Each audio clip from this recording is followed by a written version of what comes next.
stream it or skip it. I'd say, I don't know, definitely see it. I just didn't like that part. I felt like it wasn't very, I just thought, what is the word I'm looking for? Not creative, but unique.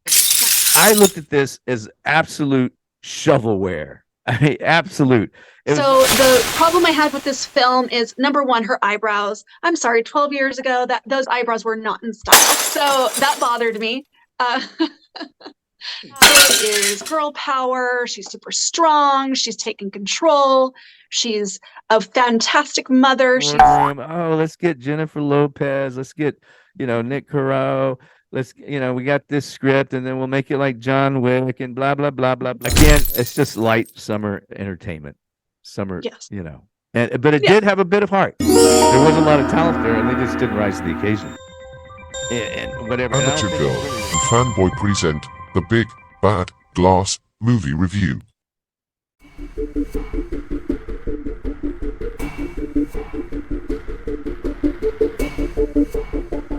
J.Lo appeared in what famous television sketch comedy of the early 90s? I am Amateur Girl, somewhere near Hollywood. And I'm Fanboy in Chiang Mai, Thailand. And today we're going to be talking about The Mother. So I'll let Amateur Girls start off. This movie starred Jennifer Lopez, and it was directed by Nick Karu, I think I pronounced her name, from New Zealand.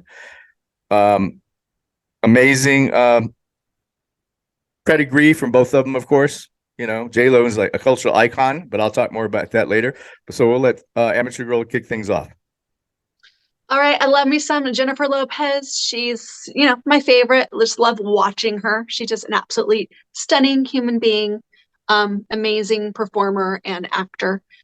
So the problem I had with this film is number one, her eyebrows. I'm sorry, 12 years ago, those eyebrows were not in style. So that bothered me. Make sure they're okay. So 12 years ago, I think it was pencil thin eyebrows, like obviously, and then 12 years later, fast forward 12 years later, same eyebrows. They, took a little bit of the filter off to make her look more of her age. But, come on, people. Well, she's supposed to be 45, right? I think she was supposed to be 45, but I'm thinking she's pushing 55, right? She's still a very fine looking woman. Oh, yeah. But I'm just saying she's not 45. No, she's going to be 54, I think, in July or something like that. So yeah. And then also I felt like, first of all, what I did love about it is girl power. She's super strong. She's taking control. She's a fantastic mother. She's, I related to that part where you will do anything for your child. So I related to that part. I liked that part of the movie or that theme going on. But I felt like they were stealing from James Bond. To me, it was John Wick. Okay. Because you don't watch the Wick movies. I do. I'm religiously. No, okay. Well, I'm behind. Oh yeah, you better catch up. Yeah, because it's way into it. Yeah, that's what I see. That's very influential right now because James Bond doesn't around killing people like that. Like the body counts aren't huge. And John Wick, the body counts are like, bring in the truck, let's pile them in because there's a lot of them. And I just didn't like that part. I felt like it wasn't very, I just thought, what is the word I'm looking for? Not creative, but unique. Not. It wasn't unique. Yes. I'll give my opinion in a bit. Yeah. So it was just predictable, but did I enjoy it? Yes. It did not pass my fast forward test. I did fast forward it through some of the action parts just because I get bored. Unless it's like interesting, like Spider-Verse, that movie, like all the action sequences, I was completely in. And this one I got bored. So I fast forwarded. So also you don't have a fast forward button at the theater either. Right, but I wouldn't have. I know, but I wouldn't have because I was just totally immersed. This film, I liked it, but I didn't love it. Stream it or skip it, I'd say, I don't know, definitely see it because who doesn't love J-Lo? So. Doesn't love J-Lo. Really. Ben Affleck. Okay, so is that your review? And you give it about a what? 50. No, About a 60. about a 60 60%. forever. A 60%. Okay. When I get my Okay, glass well, out, the mother, I'll talk about the mother now. The director, I mean, let's first stop. It's Jennifer Lopez, Netflix, and this fantastic director by the name of Nick. I always get her name right. Nick Caro. Nick Caro, amazing woman director from New Zealand. She did The Whale Rider, which got unbelievable amount of awards, which is about a girl who fights against her Maori family and her because they want to make the men the leaders of the I mean the men are always the leaders of the tribe, and she's questioning that. Why? When I can do things just as well as they can. And then she did North County, which is a true story about this girl who fought against her bosses for being harassed so much with Yeah, Charlize Theron. Great I movie, just right? watched that. I just Great watched that. movie. The Yeah. Zookeeper's Wife, she did. She did Mulan, the live action version.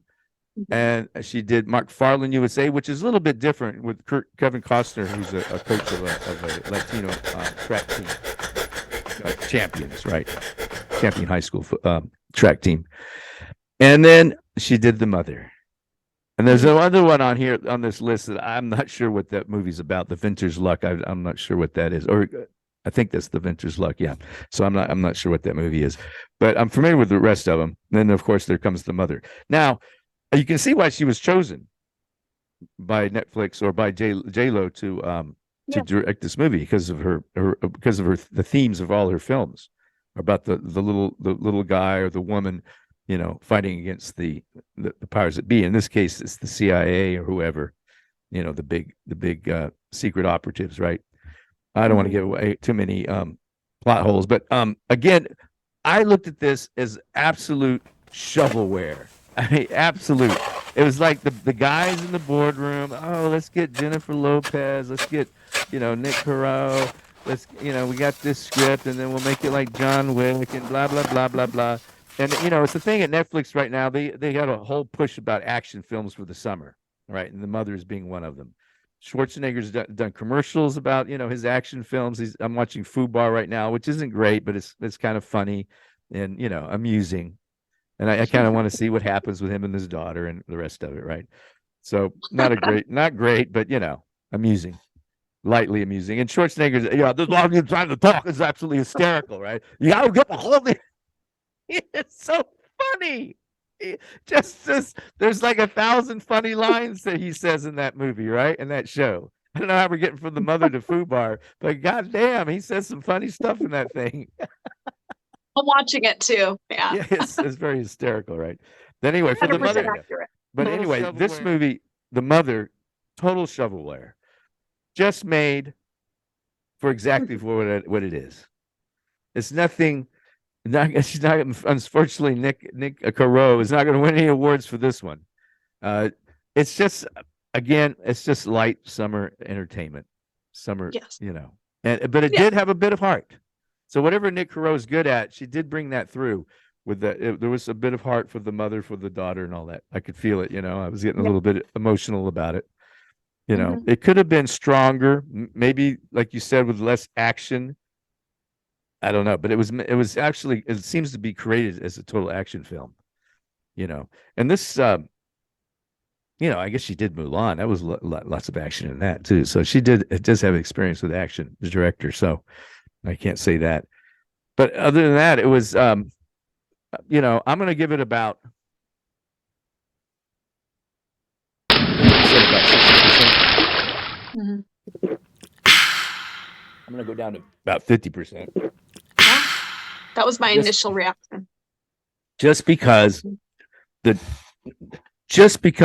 now, if it'd been made by, let's say we just substituted different actors in there, it's probably would have been the same. I don't think, let's say Kevin Costner and his daughter, or Kevin Costner and his son, or some other action, you know, kind of person, right?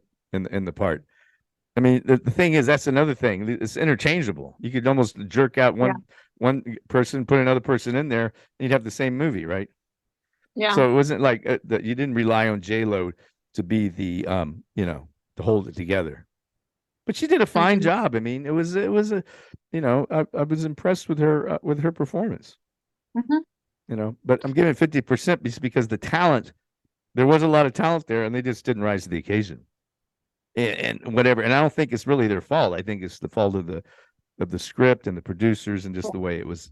I just think is the way it was the whole thing was designed originally. Whatever it was set out to do, it did. And like I said, it's just total shovelware. And other than that, I don't think her performance was bad. I think she was great. I didn't say it was bad. I said with this talent, when I say raise to the occasion, I kind of mean it should have been a better. Even with their performance, it was all good. Everything was good about it. It was just the whole design of it was just flawed. It was just made to be a summer action film. That's it. It wasn't nothing else going for it. She's 53 and she's jumping off those buildings, and I'm thinking, doesn't her back hurt? I'm sure she's got a great stunt woman. So, anyway, that is our talk for this evening. And good day or goodbye. J-Lo was one of the fly girls on the television series In Living Color from 1991 to 1993.